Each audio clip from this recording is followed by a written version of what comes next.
Ladies and gentlemen, welcome to It's Rainmaking Time. This is Kim Greenhouse.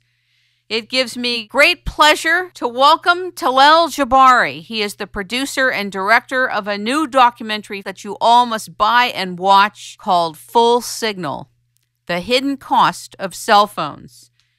It is going to wake you up, as it did me, about what is happening with the proliferation of millions and millions of cell phone towers and antennas. He's going to talk to us today about how the science has been framed and the actual cell phone companies have set the standards without any concern about our health. He interviewed people all over the world in many different countries and researched the numerous health impacts that are happening. We're going to talk a little bit about that today. Ladies and gentlemen, welcome Talal Jabari to It's Rainmaking Time. Good evening to you there. Hi, thank you, Kim. I think the first thing I want to ask you is, why did you get into this subject? Right before I started getting into this subject, I actually had two cell phones on two different networks so that I could get coverage wherever I was.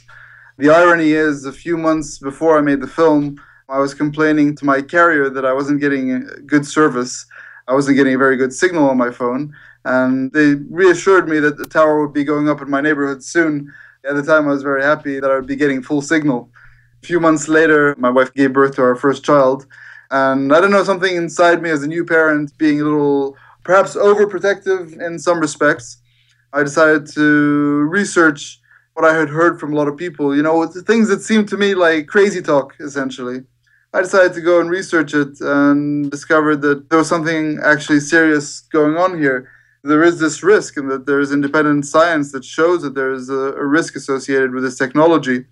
As a filmmaker and as a journalist, I felt it was my job, my duty, to then make this public. And so we went ahead and made this film to try and bring the awareness of this problem to the general public. People who, like myself, back then don't know much about what's going on other than the fact that they want good cell signal on their phone.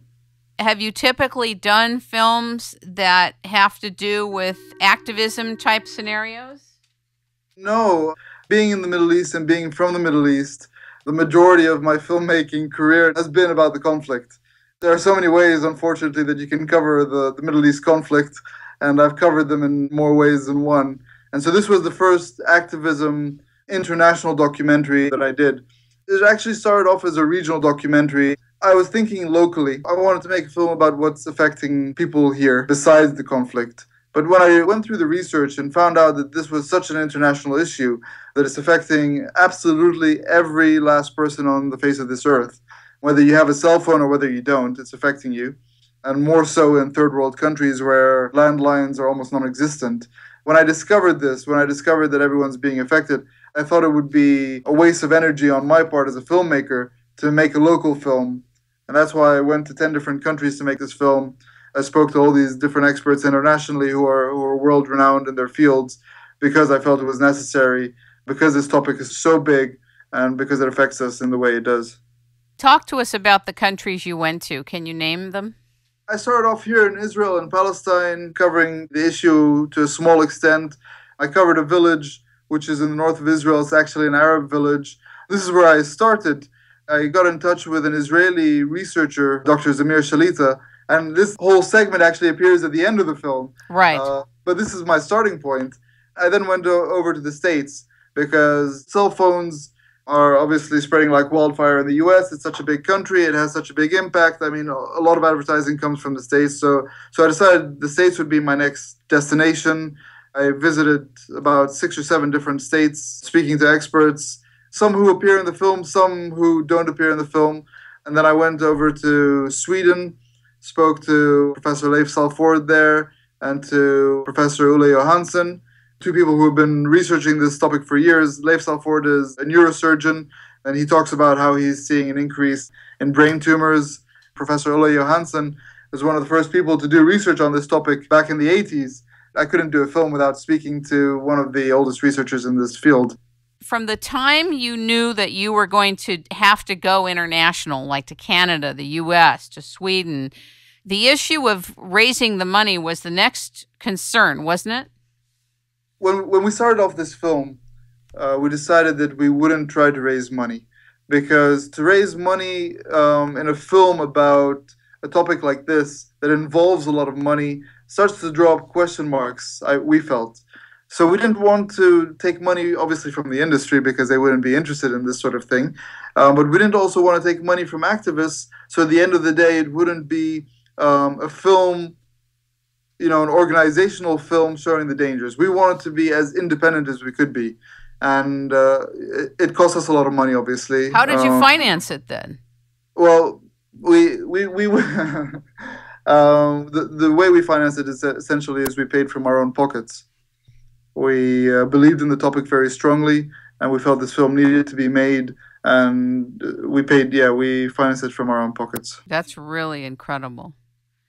A lot of filmmakers, rather than getting investors, will actually have different people help contribute along the way to getting films done. And I understand where you're coming from about it. It's still a tremendous feat how you got it done.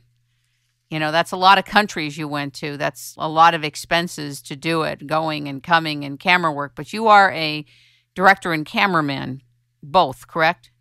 I am, that's right. I shot a lot of it myself.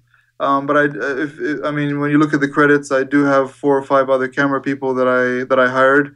I made sure that I paid everyone because I feel that this is a film that I believe in. So I didn't want to put that burden on people who I was working with.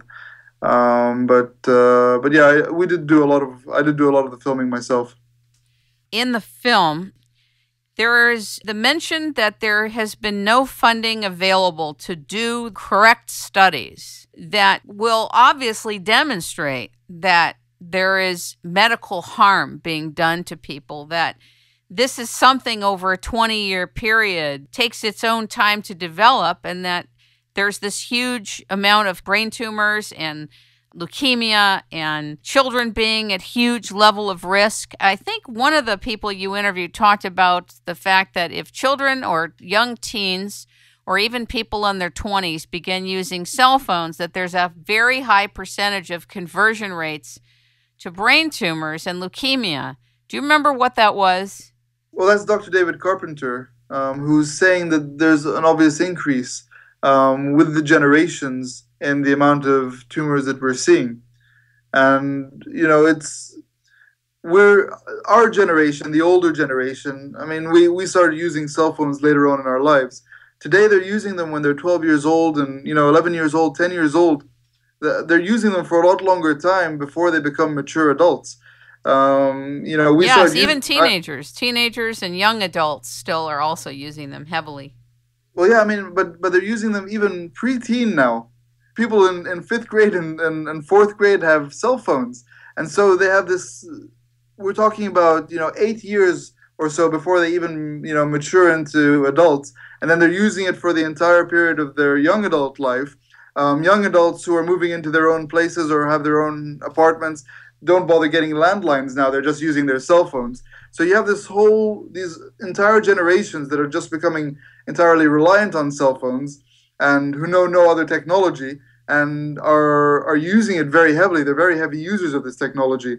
And with this, unfortunately, the scientists are seeing an increase in these tumors and in these various ailments. It doesn't stop at tumors. Cancer is what's discussed. Cancer is the number one disease that's discussed when talking about cell phones. But there's a whole range of other illnesses that are discussed in the film, obviously. Right, autoimmune diseases, and it goes on and on. So, fertility issues, autoimmune diseases, down to simple things like recurrent, acute headaches. Chronic headaches. This is the range that we're talking about. But people obviously just talk about cancer, but there is this range of various illnesses that one has to worry about and one has to consider when using this sort of technology. I think what's also astounding is the amount of people now that are experiencing electromagnetic sensitivity.